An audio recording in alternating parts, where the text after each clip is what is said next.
అవినీతి బయటపడ్డ ఇట్లా ఇప్పుడు ఇట్లా మాట్లాడింది అనుకో, ఈ అవినీతిలో నీకు కూడా భాగం ఉన్నట్టే జూపల్లి కృష్ణారావు గారు. అవినీతి బయటపడ్డదనే కేసీఆర్ డ్రామాలు, రాజకీయ ప్రయోజనాల కోసం ప్రజలను రెచ్చగొడుతున్నాడు జూపల్లి.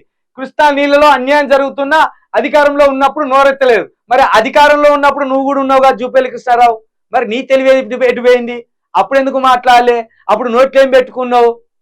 నీ నోట్లో జిట్టలు పుట్టినాయా, లేదా గొంతు పడిపోయిందా, నోరు పడిపోయిందా?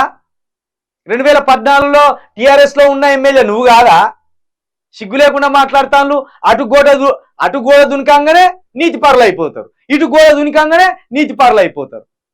మొన్నటిదాకా రాజుగాడు, వాడు స్టేషన్ గన్పూర్ రాజుగాడు ఆత్మాభిమానంతో రాజీనామా చేసిన. నీకు సిగ్గు నాదిరా వారి? నీకు ఆత్మాభిమానం ఉన్నది? మొక్కాల మీద నడిచినప్పుడు నీ ఆత్మాభిమానం ఎటు పోయారా? బొక్కబొర్ల పడి ఏడిచినప్పుడు నీ ఆత్మాభిమానం ఎటు పోయారా? అదే మాదిగా వారి దగ్గర 16 కోట్ల రూపాయలు దళిత బంధు కోసం వసూలు చేసినప్పుడు నీ ఆత్మాభిమానం ఎటు పోయారా వారి? గట్లనే గీనది కూడా. వీళ్ళకి సిగ్గే లేదు. కేసీఆర్ ప్రభుత్వంలో దోసుక తిన్నారు వీళ్ళే, మళ్ళీ కాంగ్రెస్ ప్రభుత్వంలో వీళ్ళే దోసుక తిన్నారు.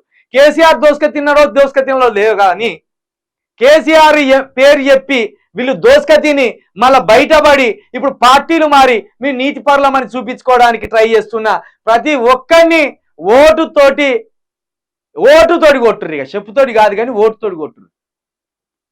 అప్పుడే వీళ్ళకి గుణం వస్తుంది.